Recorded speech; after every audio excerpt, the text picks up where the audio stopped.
إن الحمد لله نحمده ونستعينه ونستغفره ونعوذ بالله من شرور أنفسنا ومن سيئات أعمالنا من يهده الله فلا مضل له ومن يضلل فلا هادي له وأشهد أن لا إله إلا الله وحده لا شريك له وأشهد أن محمدا عبده ورسوله يا أيها الذين آمنوا اتقوا الله حق تقاته ولا تموتن إلا وأنتم مسلمون يا أيها الناس اتقوا ربكم الذي خلقكم من نفس واحدة وخلق منها زوجها وبث منهما رجالا كثيرا ونساء واتقوا الله الذي تساءلون به والأرحام إن الله كان عليكم رقيبا يا أيها الذين آمنوا اتقوا الله وقولوا قولا سديدا يصلح لكم أعمالكم ويغفر لكم ذنوبكم ومن يطع الله ورسوله فقد فاز فوزا عظيما أما بعد فإن أصدق الحديث كتاب الله وخير الهدى هدى نبينا ورسولنا وحبيبنا ومولانا محمد صلى الله عليه وسلم وشر الأمور محدثاتها فإن كل محدثة بدعة وكل بدعة ضلالة وكل ضلالة في النار. Jamaah salat Jumat yang dimuliakan, yang dirahmati dan dicintai oleh Allah Subhanahu wa taala. Sesungguhnya sudah sepantasnya yang pertama kali keluar dari lisan kita, yang pertama kali sikap kita adalah bersyukur kepada Allah.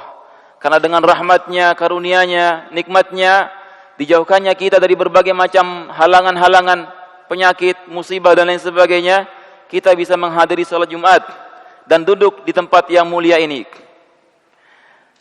Jamaah yang dimuliakan oleh Allah Subhanahu wa taala. Nikmat yang Allah berikan kepada kita, maka hendaknya kita berusaha untuk mensyukurinya agar nikmat tersebut terus dapat kita rasakan. Jika tidak, maka Allah akan mengazab kita. Jika tidak, Allah akan menyiksa kita. Allah berfirman, "La in syakartum la azidannakum wa la in kafartum inna azabi lasyadid." Jikalau engkau bersyukur atas nikmatku, maka pasti akan aku tambahkan nikmat tersebut.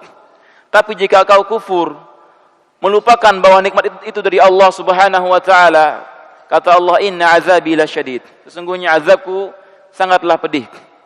Maka pada kesempatan khutbah kali ini, khatib akan membawakan sebuah tema, yaitu bertakwalah kepada Allah. Iringilah suatu keburukan dengan kebaikan dan berakhlaklah mulia.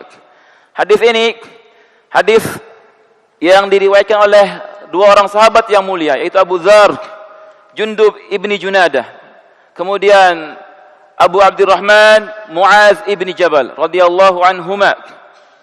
Beliau berkata dari Rasulullah sallallahu alaihi wasallam, qala ittaqillaha haitsu ma kunta wa atbi'is sayyi'ata alhasanata tamhuha wa khaliqin nas bi khuluqin hasanin. Bertakwalah engkau kepada Allah dimanapun engkau berada.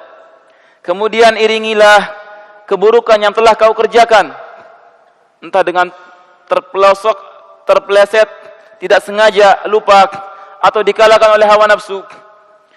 Kemudian khilaf misalnya, mengerjakan suatu keburukan, apa kata Rasulullah? Iringi keburukan tersebut dengan mengerjakan kebaikan, maka kebaikan itu akan menghapuskan keburukan tersebut. Kemudian berakhlaklah ketika bergaul dengan manusia dengan akhlak yang mulia. Pada hadis ini, yang pertama perintah yang Allah perintahkan atau Rasulullah perintahkan, yaitu bertakwa kepada Allah. Dan takwa kepada Allah merupakan salah satu dari dua hal yang sangat besar yang menjadi sebab orang bisa masuk surga. Hadis dari Abu Hurairah radhiyallahu anhu, ia berkata, "Su'ila Rasulullah sallallahu alaihi wasallam an aktsari ma yudkhilan nasal jannata, faqala taqwallah wa husnul khuluq." Nabi Muhammad sallallahu alaihi wasallam ditanya tentang apakah yang paling banyak memasukkan orang ke surga. Amalan apakah yang paling banyak memasukkan orang ke surga? Maka beliau bersabda, yang pertama bertakwa kepada Allah. Yang kedua adalah berakhlak mulia. Kemudian beliau juga ditanya tentang suatu amalan, perbuatan yang paling banyak membuat orang masuk neraka. Wa su'ila an aktsari ma yudkhilun nasa an-nara. Faqala al-famu wal faraj. Beliau pun ditanya tentang dua hal yang membuat manusia banyak masuk neraka. Maka beliau bersabda, al-famu, yaitu bibir, mulut, wal faraj, dan kemaluan. Maksudnya apa? Mengikuti syahwat mulut, yaitu banyak menggibah, menyakiti manusia dengan mulut. Kemudian yang dimaksud dengan al-farju, yaitu mengikuti syahwat kemaluan. Tanpa peduli apakah Allah halalkan, Allah ridhai, atau Allah haramkan, Allah murkai. Yang penting dia terus mengikuti syahwatnya. Syahwat perutnya, syahwat kemaluannya. Maka dua hal ini, mulut dan kemaluan, mengikuti syahwat kemaluan, itu adalah dua hal yang paling banyak memasukkan orang ke neraka.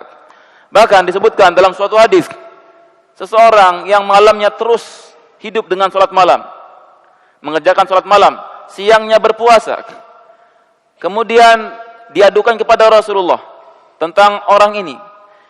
Tetapi apa kata Rasulullah? Tidak ada kebaikan padanya. Bagaimana bisa salat malam terus dan berpuasa terus? Karena apa? Sebabnya dia menyakiti tetangganya dengan mulutnya. Tidak berakhlak baik, akhlaknya buruk. Maka percuma saja kita berpuasa di siang hari, salat malam. Padahal salat malam merupakan kemuliaan seorang mukmin. Tetapi kalau dia masih tidak berakhlak baik, tidak mau menahan lisannya dari menyakiti manusia, maka seperti Rasulullah sabdakan, la khaira fiha, tidak ada kebaikan padanya. Artinya dia termasuk penghuni neraka. Kemudian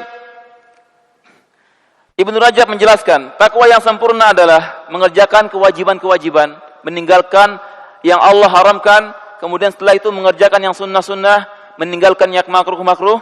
Maka itulah pengertian dari takwa dan merupakan derajat takwa yang paling tinggi, kata beliau.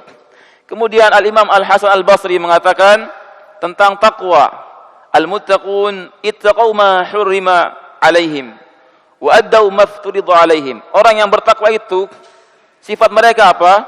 Ittaqau ma hurrima alaihim. Mereka takut dan menjauhi hal-hal yang Allah haramkan. Kemudian dia mengerjakan hal-hal yang Allah wajibkan atas mereka. Kemudian sahabat yang mulia Ibnu Mas'ud menjelaskan tentang takwa ketika beliau mentafsirkan ayat ittaqullaha haqqa tuqatih. Bertakwalah kalian semua dengan sebenar-benar takwa, yaitu beliau berkata, an yuta'a fala yu'sa, agar Allah terus ditaati, agar Allah terus ditaati dan tidak dimaksiati. Wa yuzkaru fala yunsa, agar Allah terus diingat, tidak dilupakan.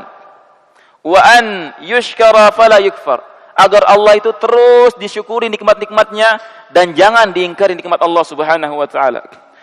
Bahkan Umar bin Abdul Aziz, seorang khalifah yang diberkahi, yaitu beliau berkata, laisa taqwallah bi siyamin nahar, bukanlah bertakwa kepada Allah itu dengan hanya puasa di siang hari, wala bi qiyamil lail, kemudian salat malam terus, wa takhlitu fi ma baina zalik, kemudian terus mengerjakan keduanya. Walakin taqwallah, akan tetapi takwa Allah yang sebenarnya, takwa kepada Allah adalah meninggalkan apapun yang Allah haramkan, mengerjakan apapun yang Allah wajibkan. Maka barang siapa yang diberikan rizki setelah itu dengan rizki berupa apa? Kebaikan, maka itu adalah kebaikan yang Allah berikan, kemudian akan datang lagi kebaikan berikutnya. Kemudian nasihat yang kedua dalam hadis itu yaitu mengiringi keburukan dengan kebaikan. Apabila keburukan yang dimaksud adalah dosa-dosa kecil, maka bisa menghapusnya amal-amal yang Allah wajibkan seperti salat, puasa, haji dan lain sebagainya. Sebagaimana Allah berfirman, wa aqimis salata tarafayn nahar wa zulafan minal lail innal hasanat yudhibnas sayyi'at. Tegakkanlah salat, kerjakanlah salat tarafayn nahar, di waktu siang dan di waktu malam. Innal hasanat, karena kebaikan-kebaikan itu akan menghilangkan, menghapus keburukan-keburukan. Dan yang dimaksud dengan kebaikan-kebaikan yaitu kewajiban-kewajiban yang Allah wajibkan. Kemudian keburukan-keburukan yang dimaksud adalah dosa-dosa kecil. Adapun dengan dosa-dosa besar, keburukan yang berupa dosa-dosa besar, maka tidak bisa terhapus kecuali dengan taubat terlebih dahulu kepada Allah Subhanahu wa taala.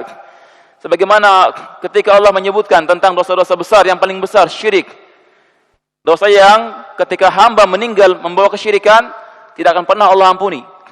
Ketika seorang hamba berbuat syirik, kemudian disebutkan di ayat itu dosa-dosa besar setelah itu, seperti berzina, membunuh, dan lain-lain sebagainya dari dosa-dosa besar di bawah syirik, maka cara agar Allah ampuni, agar Allah hilangkan dosa-dosa itu, yaitu bertobat kepada Allah. Allah sebutkan setelah itu, illa man taba wa amana wa amila amalan saliha faulaika yubadilullahu sayyiatihim hasanat wa kana Allahu ghafurur rahima.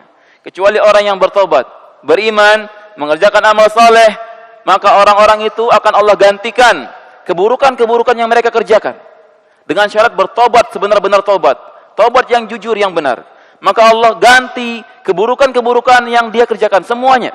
Yang tadinya dia berbuat buruk, baik dosa-dosa besar, ketika dia bertobat, ataupun dia musyrik awalnya, dia bertobat dengan tobat yang sebenarnya, taubatan nasuha. Allah ampuni dosa-dosanya, Allah terima tobatnya, Allah ganti keburukan-keburukan yang dulu dengan kebaikan-kebaikan.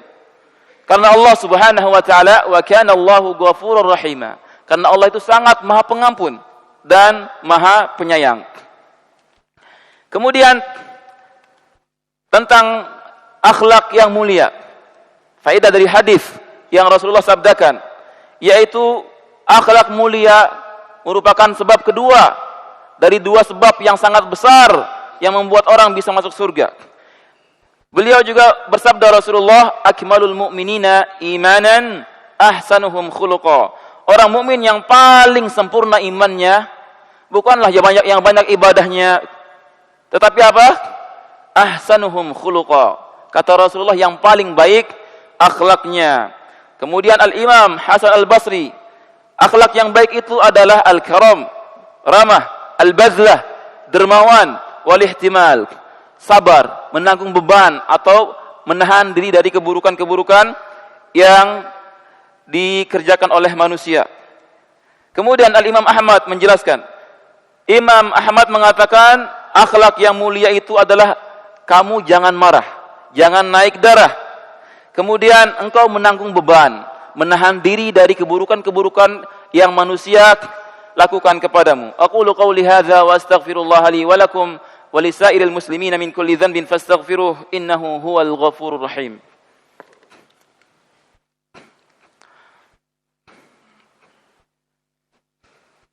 Alhamdulillahi Rabbil Alamin, wassalatu wassalamu ala nabina Muhammad wa ala alihi wa sahbihi ajma'in, amma ba'd. Kemudian khatib wasiatkan pada khutbah kedua ini untuk diri khatib pribadi dan jamaah secara umum untuk terus bertakwa kepada Allah meskipun dalam sendirian, meskipun kita sendirian, tidak ada yang melihat. Karena banyak orang bertakwa kepada Allah ketika orang melihatnya atau di dalam keramaian itu gampang. Tetapi ketika sendirian, tidak ada yang melihatnya, maka itu semakin berat ujiannya. Dari Thauban, dari Nabi SAW, beliau bersabda, la'a'lamanna, aku benar-benar mengetahui beberapa kaum dari umatku, mereka datang pada hari kiamat dengan kebaikan-kebaikan yang sangat banyak, bahkan saking banyaknya seperti gunung Tihamah. Kemudian Allah menjadikan kebaikan-kebaikan tersebut seperti debu yang berterbangan. Maka Thauban bertanya heran, wahai Rasulullah, sifatkan kepada mereka, sifatkanlah kepada kami, tunjukkan kepada kami sifat-sifat mereka, agar kami tidak termasuk mereka. Maka beliau bersabda, mereka adalah saudara-saudara kalian, kulit mereka seperti kulit kalian, akan tetapi dan juga mereka itu malamnya dihidupkan sebagaimana kalian menghidupkan malam-malam kalian dengan salat malam, membaca Al-Quran, berzikir, bertobat, istighfar.